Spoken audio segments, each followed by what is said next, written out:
Welcome back to the Mindset Entrepreneur video podcast. I'm your host, Mark Altman, and glad to have you with us today. I'm here with my special guest, Scott Laughlin, Managing Partner of Metroworks. Scott, thanks for joining us. Thank you for having me. Scott, first of all, I want to start out by congratulating you. I know you're about to make a big leap in your business, and Metroworks is a co-working space, but it's much more than a co-working space.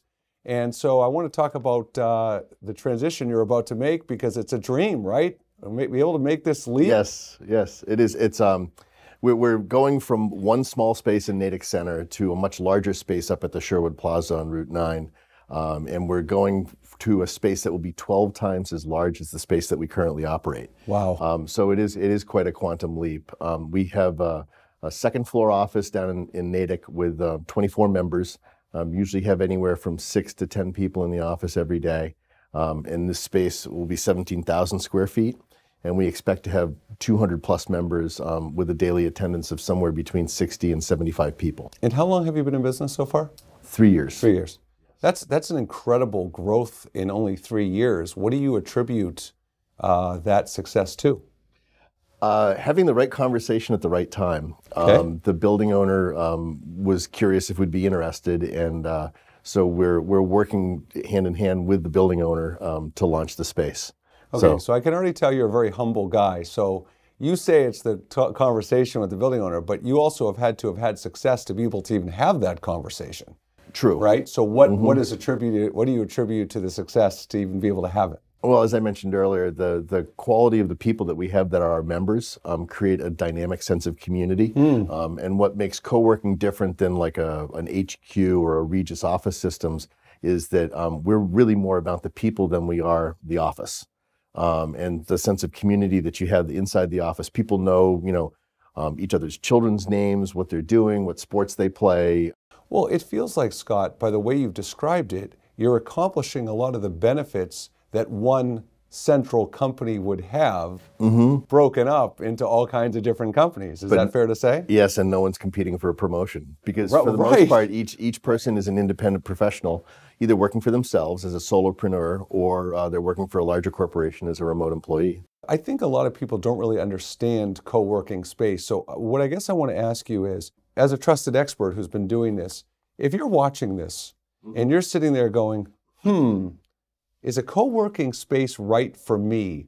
What would be some of your criteria if you're debating on whether or not that you should be asking yourself? So the first thing would be, I think, to define what co-working is, and that's a shared professional office space. And the idea behind it is you're going to work in an area that has amenities that are helpful, such as a kitchen, a conference room, maybe a standing height desk that you can use when you want to. We actually have 2 phone booths, which are pretty cool. They're about 4 feet by 4 feet square. Like real phone booths? Well, they're called rooms. They're built 4 feet by 4 feet, and they have a big plexiglass door. And you go and you sit inside. It's sort of like the cone of silence from Get Smart. Cool. And it has ventilation and lighting and electrical as well. And people will do conference calls in there, that's actually a really cool feature. People love it. Yeah. We just added those a few months ago. That sounds great. Yeah.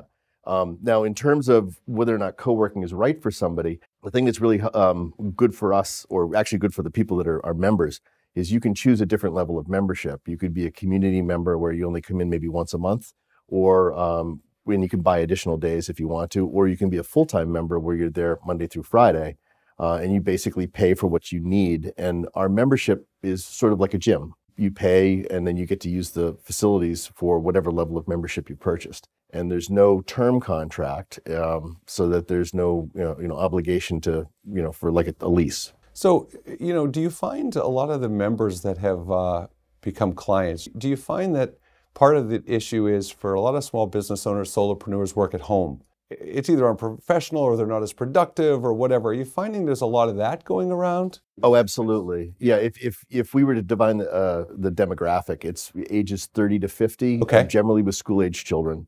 A lot of it has to do with being either distracted by their children, or being distracted by a spouse, or potentially being distracted by the idea that, I could do a load of laundry right now. And getting out of the house and having that ritual of going to the office helps people be more productive. And then there's also the social exchange. Right. If you're at home, you're not really talking to people face to face, and the dynamic of speaking to someone face to face has a lot of enriching qualities to it. It's got, so I have my own office, and I often think to myself, my job is I'm out on the road a lot. I mean, I'm not even here a lot of the time. So I often think, man, this office is just sitting bare.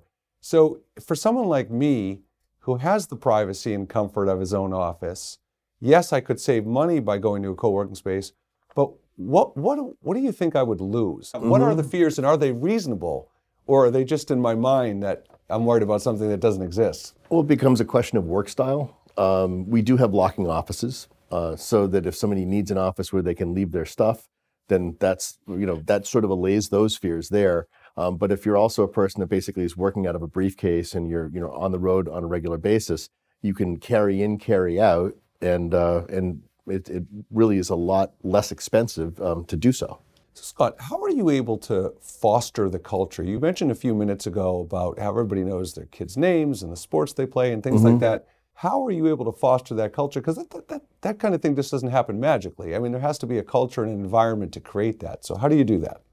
Well, it's not something that we do. It's something that all the members do naturally. I mean, there are some people that are, more socially outgoing than others, but you don't want to force that on people, just like you wouldn't force that on somebody in a party. But introductions are important. And then also, I think showing an interest in other people's, activities is just, part of good manners. So you're just, when someone wants to come be a client of yours, you're basically saying you're just picking the right people that are kind of creating that culture. I haven't had anybody walk in the door with horns on them yet. Okay. So Scott, I know you and I have talked about the roller coaster of emotions of being an entrepreneur, and it's just, there's so many ups and downs. And when you're going to exponentially larger space like you are now, talk about the mix of emotions and how you're kind of managing them. Interesting question. There's a lot of what ifs. And there's a lot of how-tos. A good friend of mine had told me a long time ago, and always sticks with me, it's not what you don't know, it's what you don't know you don't know. And I'm starting to discover some of those nuggets here and there. So that creates a little bit of, anxious discovery. But I also would think of it as you're preparing a project like this, it's like carrying a load of socks, laundry, and one sock falls and you go to pick it up, and as you get it, the other sock falls down. So there's a lot to be juggled, but it all comes together. So is it the kind of thing, though, I know my own business and my own career, when I'm facing one of those downturns, and we all have them, and I'm maybe losing my confidence a little bit, or I'm losing my ability to execute things I was able to execute in the past. When you feel that way, what do you do to kind of pull yourself out of it and avoid like prolonged slumps, let's say? I think just persist. And also take inventory of what's going on. If you're faced with challenges that basically kind of put you in the freeze mode, so to speak, if you take a look at what needs to be done and prioritize that, and then just put it together as a task list, and persist, and you get right through it. I'm going to ask you a tough question, Scott. Let's say, God forbid, this doesn't work out. You take this big leap of faith. You're moving into this huge space. What will that say? What will, if because I think part of being an entrepreneur, I say, Scott, the most important characteristic of an entrepreneur is resiliency. Okay? Absolutely. So if you find out, is that an indictment on your knowledge, decision-making skills? Will you personally think of it that way? Or is it, no, there's not necessarily. There could be a number of factors that contribute to that. Well, you can never succeed if you don't try. So you have to try. I just don't think that this is going to fail. And I think that's that base sort of gut confidence that you have to have, that this is something that people need. And it's a value that people appreciate. And I think from a service aspect of it, we're very good at delivering that value. So if I thought I was going to fail, I would probably be, I'd be doing something different, actually. I don't think that we will fail. I get anxious and I get nervous about, the large investment of time and money that goes into it. But I think that we're going to succeed. Well, in the co-working business model has really not only grown so much, it continues to grow so much. Yes. So is there a specific criteria that you think spurred that on? Or is it just word of mouth? The more people are talking about the benefits of it. What do you think has really spurred such a big growth in this area? I think that the generation, the millennial generation, has definitely changed the workplace. I think that the cost of real estate has changed the workplace. I also think the way in which we do business, particularly retail, the Amazon versus the mall type of thing. We're really trying, or we're really seeing a very large shift in how people behave. And the co-working space offers agility for companies and also for solopreneurs, where they don't have to make the financial commitment of renting an office and signing a lease and going out and buying a copier and calling the Verizon for a landline. I mean, all of those aspects have changed. Now you basically can work out of a briefcase with a laptop and a cell phone, and if you have Wi-Fi, you're in. That's all you need. And I think it's a great point. And to your point, people are so scared of commitment, and so you've totally solved that problem.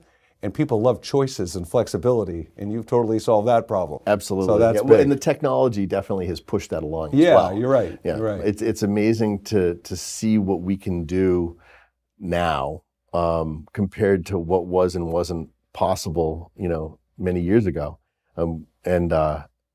Just the idea of being able to open up a door with a cell phone, using it like a key fob, is amazing. I mean, it is. Yeah. It is.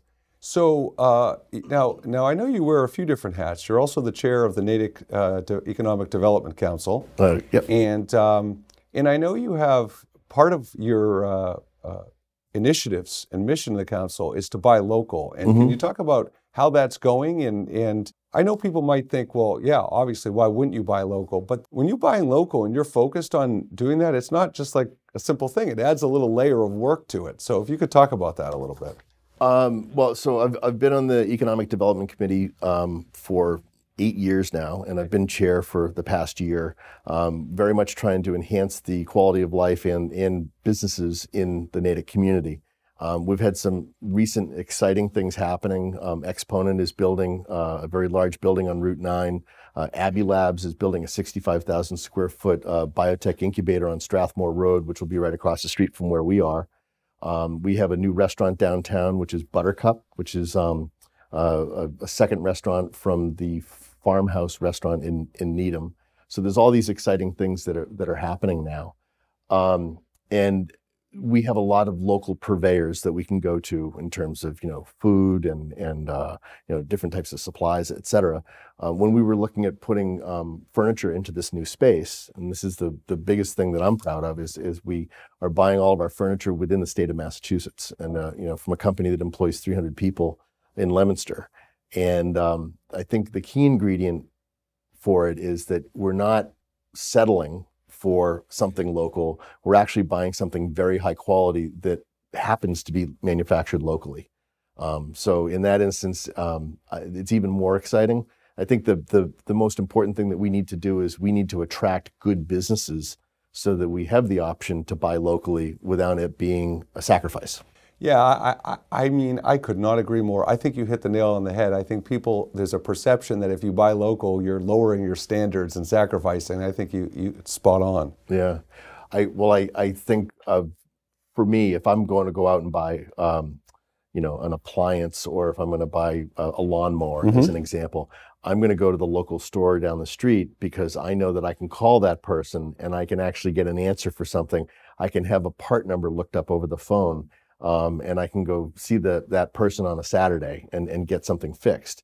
Whereas if I go to a box store, which it's still buying local, but it's not really, you have that anonymity of dealing with a large corporation, and the service factor basically it's just not there.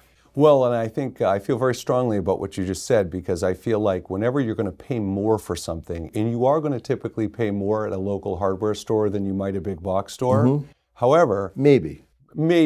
But if that's the case, the question is, however much more you might pay, what is the value? And your point is the value is the service. Absolutely. And so as long as you feel that service exists, you might be willing to do it. Absolutely. Yeah. So Scott, I just want to finish up. I want to talk a little bit about, I don't know if you can teach entrepreneurship. I mean, entrepreneurship has several characteristics. There are qualities and characteristics about an entrepreneur. And there's certain aspects of entrepreneurship I think you can teach. But it's almost like that inborn gene. Spirit?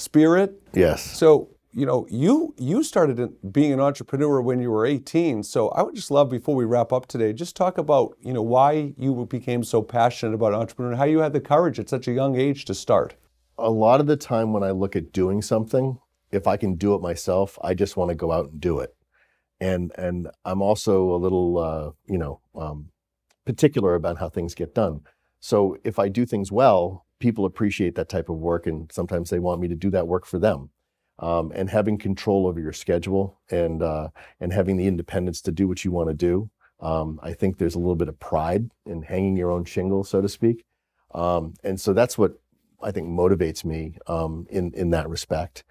I just have always liked, almost in a tactile way, putting my hands on it and doing it, and getting things done, and trying different things as well.